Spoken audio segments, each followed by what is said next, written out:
दोस्तों, एक बार भगवान विष्णु और माता लक्ष्मी क्षीर सागर में शेषनाग की शैया पर विश्राम कर रहे थे। तभी विंता पुत्र गरुड़ उस स्थान पर आ जाते हैं और भगवान विष्णु तथा माता लक्ष्मी से पूछने लगते हैं, हे प्रभु, मैं पृथ्वी लोक का भ्रमण करके आया हूँ। मैंने देखा कि पृथ्वी लोक पर अनेक मनुष्य नित्य स्नान करते हैं, किंतु फिर भी दुखी ही रहते हैं। उनके दुखी रहने का क्या कारण है? हे प्रभु, आप मुझे बताइए कि स्नान करने की सर्वोत्तम विधि क्या है? स्नान कब और कैसे करना चाहिए? स्नान करते समय कौन से मंत्रों का उच्चारण करना चाहिए? मेरे मन में इन सभी प्रश्नों को जानने की इच्छा निर्माण हो रही है। गरुड़ जी माँ लक्ष्मी से भी पूछते हैं, हे माता, मैंने यह भी देखा है कि अनेक महिलाएं नित्य स्नान करके आपकी पूजा आराधना करती है, किंतु फिर भी उनके घर में आपका वास नहीं होता है। इसका क्या कारण है? गरुड़ जी द्वारा इस प्रकार से प्रश्न पूछने पर भगवान विष्णु कहते हैं, थे पक्षीराज, तुमने उचित ही प्रश्न किया है। स्नान करना अत्यंत आवश्यक होता है। स्नान से ही शरीर शुद्ध होता है। स्नान करने से ही शरीर पवित्र होता है और मनुष्य पूजा पाठ आदि कम करने के पात्र बनता है। इसीलिए मनुष्य को नित्य स्नान करना चाहिए।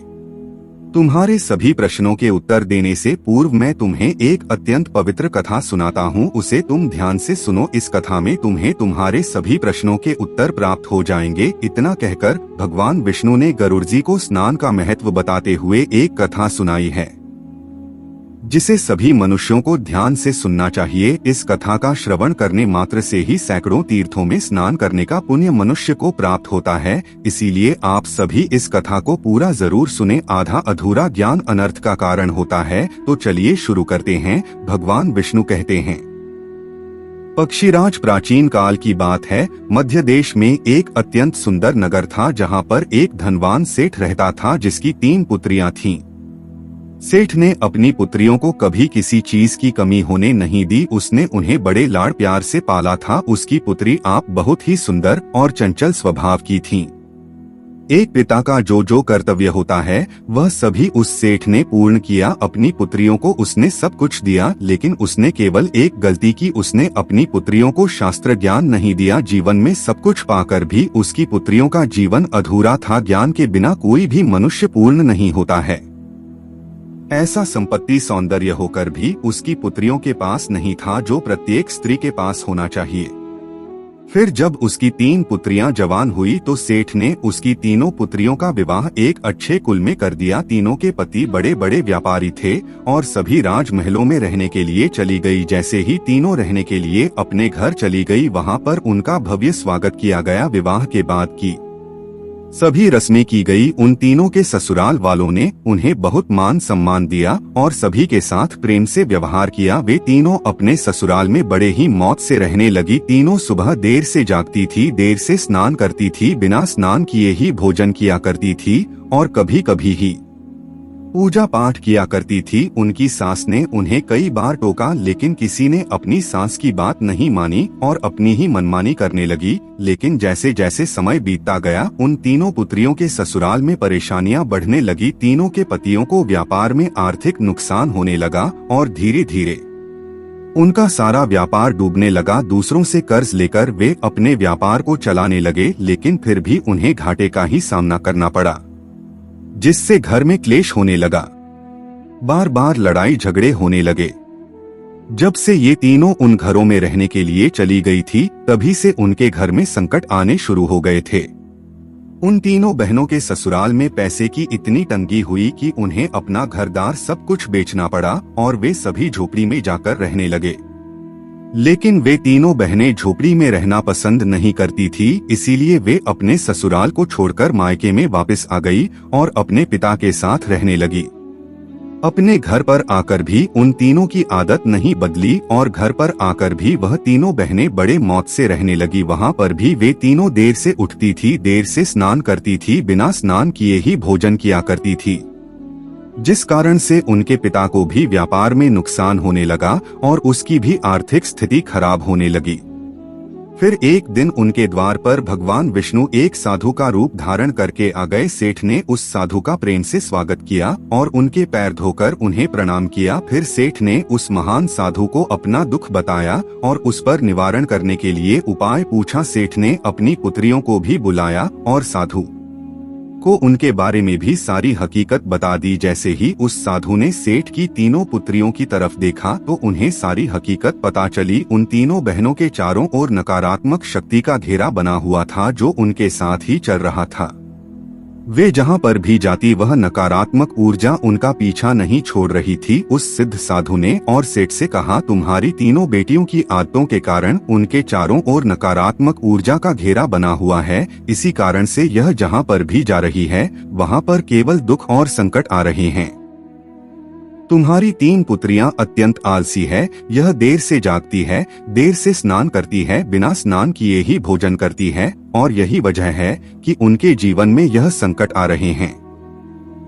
फिर उस साधु ने उस सेठ को और उनकी पुत्रियों को अत्यंत महत्वपूर्ण ज्ञान दिया और उसका नित्य पालन करने के लिए कहा। भगवान विष्णु कहते हैं, हे वत्स, स्नान के 4 प्रकार होते हैं, ब्रह्मा स्नान, देव स्नान, आशीष स्नान, मानव स्नान और दान स्नान। इन्हें समय के अनुसार वर्गीकृत किए गया है। शास्त्रों में ब्रह्मा मुहूर्त में किए जाने वाले स्नान को सर्वश्रेष्ठ माना गया है। ब्रह्मा मुहूर्त यानी कि रात्रि का अंतिम प्रहर और सूर्योदय से ठीक 1.5 या 2 घंटे पहले का समय होता है, यानी कि साधारणतः सुबह 4 से 5:30 तक का समय। शास्त्रों में यह समय दिन का सर्वश्रेष्ठ समय माना जाता है क्योंकि इस समय वातावरण में अद्भुत और चमत्कारी ऊर्जा व्याप्त होती है। यह समय देवताओं का समय होता है। इस तरह देवताओं का स्मरण करते हुए ब्रह्मा मुहूर्त में किए जाने वाले ब्रह्मा स्नान को सर्वश्रेष्ठ स्नान कहा गया है। इस समय स्नान करने से और स्नान के तुरंत बाद सूर्य देवता को अर्घ्य देने से जीवन में सुख, समृद्धि और शांति आती है। दिन भर मनुष्य का तन और मन ताजगी और सकारात्मक ऊर्जा से भरपूर रहता है। ब्रह्मभट्ट स्नान करने पर मनुष्य रोग तथा बीमारियों से दूर रहता है, उसका शरीर निरोगी और स्वस्थ रहता है। दूसरा है देव स्नान। सुबह 5 से 6 बजे के बीच किया जाने वाला स्नान देव स्नान के लाता है। सभी पवित्र नदियों का स्मरण करते हुए किए जाने वाले इस स्नान को भी श्रेष्ठ स्नान माना जाता है। इस समय स्नान करने से मनुष्य के शरीर में सकारात्मक ऊर्जा का संचार होता है और सभी प्रकार की नकारात्मकता और बुराई शरीर से बाहर निकल जाती है। इस तरह देव स्नान के समय स्नान करने से तन के साथ साथ मन भी शुद्ध और पवित्र हो जाता है। इस समय पर स्नान करने से धन संपत्ति में वृद्धि होती है। मनुष्य को सभी भौतिक सुख प्राप्त होते हैं। सुबह सुबह जब आकाश में तारे नजर आते हैं उस समय के गए स्नान को ऋषि स्नान कहते हैं। यह भी श्रेष्ठ स्नान होता है। इस समय स्नान करने से मानसिक शांति मिलती है। तीसरा है माना स्नान। सुबह 6 से 8 बजे के बीच में किया जाने वाला स्नान मानव स्नान कहा गया है। यह स्नान सूर्योदय के समय या सूर्योदय के ठीक बाद में किया जाता है। इस समय स्नान करना भी अच्छा माना गया है। शरीर में दिन भर ताजगी, स्फूर्ति और सकारात्मक ऊर्जा व्याप्त रहती है जो हमें किसी भी कार्य को करने के लिए उत्साहित करती है। किंतु मनुष्य को कभी सूर्योदय के 2 घंटे बाद स्नान नहीं करना चाहिए, अर्थात सुबह 8 बजे के बाद स्नान करना अनुचित होता है। इस समय वातावरण में व्याप्त दैवी शक्ति बहुत कम हो जाती है, इसलिए मनुष्य में उत्साह और ऊर्जा की भी कमी दिखाई देती है, जिससे वह दिन भर आलस का अनुभव करता है। पूरे दिन शरीर में सुस्ती सी रहती है और किसी भी काम में मन नहीं लगता है। सुबह 8 बजे के बाद स्नान करने से व्यक्ति के जीवन में दुर्भाग्य आता है, उसके शरीर में नकारात्मक ऊर्जा का वास होने लगता है। ऐसा मनुष्य जिस स्थान पर भी जाता है उसके साथ दुर्भाग्य चला आता है। तुम्हारी ये तीनों पुत्रियां सुबह देर से स्नान करती थी, जिस कारण से उनके ससुराल की सारी संपत्ति नष्ट हो गई और अब तुम्हारी भी धन संपत्ति नष्ट हो रही है। सूर्योदय होने के बहुत समय बाद तक भी जो लोग स्नान नहीं करते हैं उनके मन में दिन भर क्रोध, राग, द्वेष, नकारात्मकता, कमजोरी और चिड़चिड़ापन बना रहता है, जिससे इनके काम में मुश्किलें आ सकती है। इसलिए प्रतिदिन ब्रह्म स्नान, देव स्नान, ऋषि स्नान या मनुष्य स्नान करने की सलाह दी गई है। प्रतिदिन इन पवित्र कालों में उठकर स्नान करके ईश्वर की पूरी श्रद्धा से आराधना, प्रार्थना और पूजा पाठ करने से तथा सूर्यदेव को अर्घ्य देने से हमारे तन के साथ साथ मन भी शुद्ध और पवित्र हो जाता है और हमारी बहुत सी समस्याओं का समाधान हो जाता है। हमारे अंदर से सभी प्रकार की नकारात्मकता दूर होती है और सुख समृद्धि का मार्ग खुल जाता है। संध्या काल और रात्रि के समय अत्यावश्यक न हो तो बिल्कुल भी स्नान नहीं करना चाहिए। भगवान विष्णु कहते हैं, हे वत्स, अब मैं तुम्हें स्नान करते समय बोले जाने वाले अत्यंत महत्वपूर्ण मंत्र के बारे में बताने जा रहा हूँ। इसीलिए तुम इसे ध्यान से सुनो। जो भी इस मंत्र का उच्चारण करते हुए स्नान करता है, उसके सभी पाप उसी क्षण नष्ट हो जाते हैं, उसका दुर्भाग्य भी नष्ट हो जाता है और उसे सुख समृद्धि प्राप्त होती है।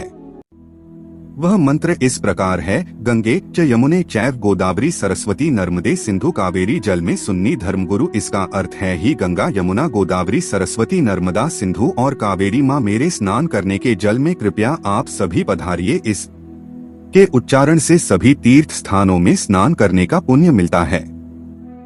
इस प्रकार से भगवान विष्णु ने उस सेठ को स्नान का महत्व बताया। फिर सेठ की तीनों पुत्रियों को अपनी गलती समझ में आ गई। वे तीनों अपने अपने ससुराल में रहने के लिए चली गई और भगवान विष्णु द्वारा बताए गए स्नान के सभी नियमों का पालन करने लगी। तीनों सुबह ब्रह्मा मुहूर्त में जागकर स्नान करने लगी और नित्य सूर्य को जल देने लगी। सुबह नित्य स्नान करने से उनका शरीर पवित्र हो गया और वह नकारात्मक ऊर्जा भी पूरी तरह से नष्ट हो गई। धीरे धीरे उनके पति का व्यापार भी ठीक से चलने लगा और उनका खोया हुआ सब कुछ उन्हें फिर से वापस मिल गया और तीनों बहनें बड़ी ही प्रसन्नता से अपने ससुराल में रहने लगी। तो दोस्तों, इस प्रकार से हमारे जीवन में स्नान का बहुत अधिक महत्व होता है। इसीलिए हमें रोज सुबह जल्दी स्नान करना चाहिए। सुबह 8 बजे के बाद स्नान करना अशुभ होता है। इस प्रकार से भगवान विष्णु ने गरुड़ जी को स्नान का महत्व बताया है। उम्मीद है आपको यह कथा पसंद आई होगी। वीडियो को लाइक जरूर करें और कमेंट में जय श्री हरि विष्णु और जय माँ लक्ष्मी जरूर लिखें।